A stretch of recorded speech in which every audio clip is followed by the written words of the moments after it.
Днес ще представя малко по-различен доклад от типично представените доклади от Агенция Пътна инфраструктура и той е съсредоточен върху това, че планирането и развитието на републиканската пътна мрежа изисква внимателно отчитане на финансови и икономически фактори. Темата на днешния доклад е извеждане на икономическия фактор като ключов при планиране на дейности по републиканската пътна мрежа. В него най-общо е разгледан многостранния характер на икономическия фактор, също така въздействието му върху планиране на републиканската пътна мрежа. Разгледани са обстойно разходите, както за строителство, така и за поддържане на пътища. Също така е разгледан очаквания обем на трафика и нарастването му. Също така връзката между икономическото развитие и планирането на републиканската пътна мрежа и наличието на финансиране и как да управляваме това финансиране.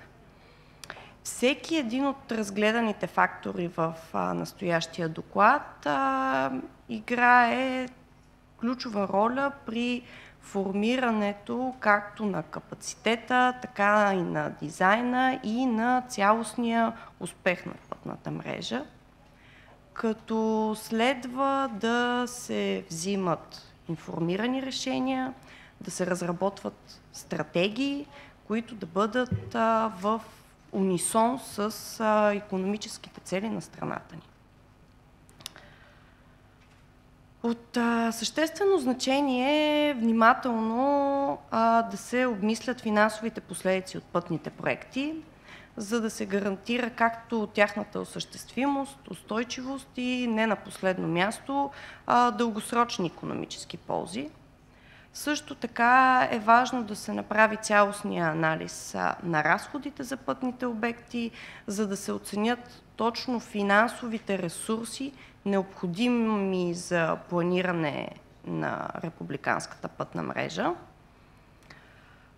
Също така е от съществено значение да се постигне баланс между желаното разширение на пътната ни инфраструктура и наличния финансов ресурс. Преди малко инженер Пълнова спомена точно за това, кое не следва да се предприема, и то е инфраструктурни обекти в режим на икономии, с занижени характеристики. Наистина следва да се постигне един баланс, защото в противен случай в дългосрочен план подобен тип обекти първо не са икономически ефективни и второ пряко влияят върху безопасността на движение. Също така, освен това, устойчивостта на пътната ни мрежа зависи от способността тя да се поддържа ефективно. Ето защо следва да се взимат предвид разходите както за строителство, така и за поддържане. За да се изведе икономическия фактор като ключов, следва да се установи начин.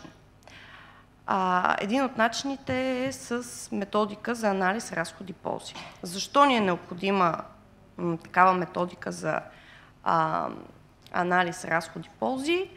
Необходимостта се изразява в това, че инфраструктурните проекти са големи, дългосрочни инвестиции, които имат както икономически, така и социален ефект върху цялото ни общество. Добре разработена методика за анализ разходи-ползи може да подпомогне както за оценка на икономическата жизнеспособност на даден инфраструктурен обект, така и може да помогне за вземане на информирани решения относно тяхното финансиране и изпълнение. Аз тук съм разработила една примерна, базова структура на съдържанието на подобен тип анализ разходи-ползи. В нея са разгледани 4 етапа. В първия е определянето на ползите и разходите. В определянето имам предвид както финансови ползи, като например печалбата от експлоатация на даден инфраструктурен обект, също така и нефинансовите ползи или по-точно външните разходи, които добре познаваме, като намаленото замърсяване, подобрена екологична обстановка, намалено време за пътуване, намалени разходи от пътно-транспортни происшествия и много други. След като веднъж бъдат идентифицирани ползите и разходите, следва те да бъдат оценени в финансови или други измерители. Най-често се използват методи като нетната настояща стойност, вътрешната норма на възвръщаемост или социално-икономически анализ. Няма да влизам тук в повече подробности, но след като веднъж инфраструктурен обект бъде остойностен, оценен, следва да се направи сравнение на ползите и разходите или по-точно дали ползите са повече от разходите и също така дали проектът, разглеждан в анализът разходи-ползи, е икономически жизнеспособен. Като последен етап съм откроила, че в методиката трябва да се включва и оценка и управление на риска. Това включва идентифициране на потенциалните рискове и възможности, свързани с проекта, и използването на методи за оценка и управление на тези рискове. Икономическото развитие и планирането на дейностите по републиканската пътна мрежа са тясно свързани, имат значителна връзка помежду си.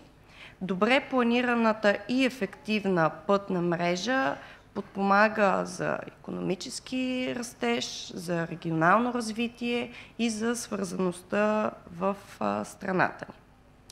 Фактор, който не бива да бъде подценяван, е очаквания обем на трафика, който в последния доклад от Европейската комисия се сочи, че до 2050 година се очаква лекотоварния трафик да нарасне с 40%, а тежкотоварния с 60%. За това следва да планираме пътната си мрежа, предприемайки действия по уширение на дадени пътни участъци, които са достигнали своя капацитет, или внедряване на интелигентни транспортни системи с цел оптимизиране на този трафик. Подобен тип проактивни подходи следват да се прилагат, за да може пътната ни мрежа да остане ефективна в дългосрочен план. Също така, интегрирането на устойчиви практики би довело до по-екологично и устойчиво бъдеще за страната ни. Планирането на пътната мрежа предлага значителни възможности за икономически растеж, както преди малко споменах. Сред потенциалните икономически ползи са усъвършенстваната свързаност, увеличаването на търговията, създаване на нови работни места и регионално развитие. Също така пътните мрежи играят решаваща роля при привличането на инвестициите, като осигуряват достъп до пазари, също така подобряват ефективността на логистиката, създават индустриални клъстери и икономически коридори. Връщайки се обратно към анализът разходи-ползи, бих искала да подчертая, че той не само може да бъде използван като средство за оценка на инвестициите, но и като инструмент за управление на пътната ни инфраструктура. Устойчивото планиране на пътната мрежа може да доведе до икономии на разходи в дългосрочен план. Също така устойчиви практики при планирането допринасят за опазване на околната среда. При прилагане на устойчива целенасочена политика за планиране на развитието на републиканската ни пътна мрежа, може в дългосрочен план да бъдат спестени до 20% от общия бюджет.